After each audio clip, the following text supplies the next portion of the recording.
एक बार बोल दीजिए शिव गुरु महाराज की जय। आइए अनंत भक्ति चैनल में आप सभी भक्तजनों का एक बार फिर से स्वागत है। आज मैं आप लोगों को चतुर्थ स्कंध का 28वां अध्याय सुनाती हूँ, जिसमें पुरंजन का स्त्री चिंता में मरकर फिर विदर्भ में स्त्री जन्म पाना तथा आत्मज्ञान द्वारा उद्धार होना। नारद जी बोले, हे प्राचीन महर्षि, अब यह काल कन्या प्रज्वर यानी भय नामक अपने यवन पति के साथ सब लोकों में भ्रमण करती हुई पुरंजन की पुरी पर पहुंची, तो उसे अत्यंत ही रमणीय देखकर उसने यवनाधीप से कहकर उस नगरी पर आक्रमण करा दिया। पुरंजन के द्वारपाल 5 सिर वाले बूढ़े सर्प ने बड़ी वीरता से उसके वेग को रोका, परंतु कहाँ की बात, काल कन्या बड़े वेग से पुरंजन के पुर को बलात्कार भोग करने लगी। उसके भोग से पुरंजन की नगरी के वीर शक्तिहीन हो गए। पुरंजन तो विषयी होने से पहले से ही शक्तिहीन था, निदान यवनों ने उसके चारों द्वारों से प्रवेश कर समस्त पुरी को बहुत ही पीड़ित कर दिया। गंधर्वों ने पहले से ही उसे नष्ट कर दिया था। अब यवनों ने तो सर्वथा ही उसके ऐश्वर्य आदि को हरा लिया। साथ ही काल कन्या भी अब आकर उससे ऐसा लिपट गई कि जिससे वह कामी पुरंजन और बड़ा दीन हो गया।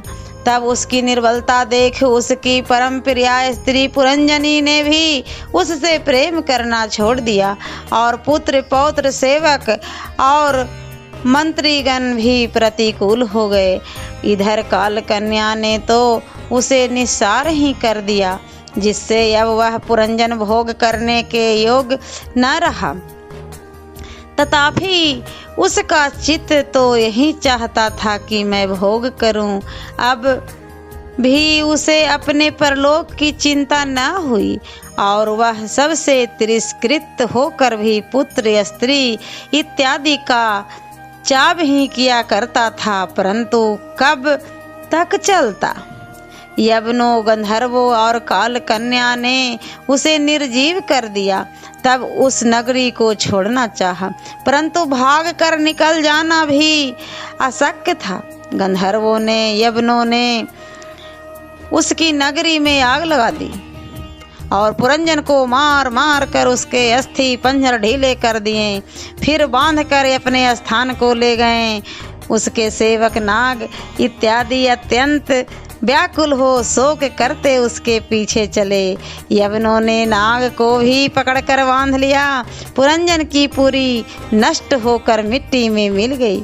अब उसका कोई वश नहीं चलता था। तब जिन पशुओं को उसने आखेट में मारा था, वे उसकी क्रूरता को स्मरण करते हुए उसे कुठारों से काटने लगे। कितने ही समय तक के लिए उसे अंधकार के गर्त में ढकेल दिया गया, जहां वह हजारों वर्ष तक दुख भोगता रहा। यह सब स्त्री के प्रसंग में पड़ने का परिणाम है। जब वहां से छूटा तब विदर्भ देश के राजा की कन्या के गर्भ से कन्या होकर उत्पन्न हुआ, क्योंकि अंत में उसे स्त्री का ही ध्यान था। फिर विदर्भ नरेश ने स्वयंवर कर उसे पांडव नरेश मलय ध्वज के साथ विवाह कर दिया, जिससे वहां उसे एक कन्या और 7 पुत्र उत्पन्न हुए, जो द्रविण देश के स्वामी हुए। पश्चात वह मल्ल ध्वज राजा वृद्ध होने पर वन में तप करना चला गया, जहां उसके साथ विदर्भ पुत्री उसकी रानी भी गई। और कितने ही दिनों के पश्चात जब तब करते करते उसके पति का शरीर पात हुआ, तब वह उसके लिए विचार करने लगी। वहां उसे एक ब्राह्मण ने मिलकर उसकी और अपनी पूर्व मैत्री का परिचय दिया और यह ज्ञान दिया कि संसार में किसी का कोई नहीं है, सब अपने अपने कर्मों का भोग करने के लिए आते हैं और जाते हैं। जो जैसी वासनाओं में पलता है वह वैसे ही जन्म का कर्म का अधिकारी होता है। हम तुम पहले मानसरोवर के हंस थे। इस प्रकार जब उस मानस के हंस ने उस हंस को उपदेश दिया तब उसे ज्ञान हो गया कि वास्तव में मैं कौन हूँ। अब उसे अपने भूले हुए स्वरूप का फिर स्मरण हो आया। हे राजा ब्रह्मर्षि, यह कथा आत्म तत्व से संबंध रखती है। तुम इसे आत्म सत्व से विचार कर देखो। ओम नमो भगवते वासुदेवाय नमः।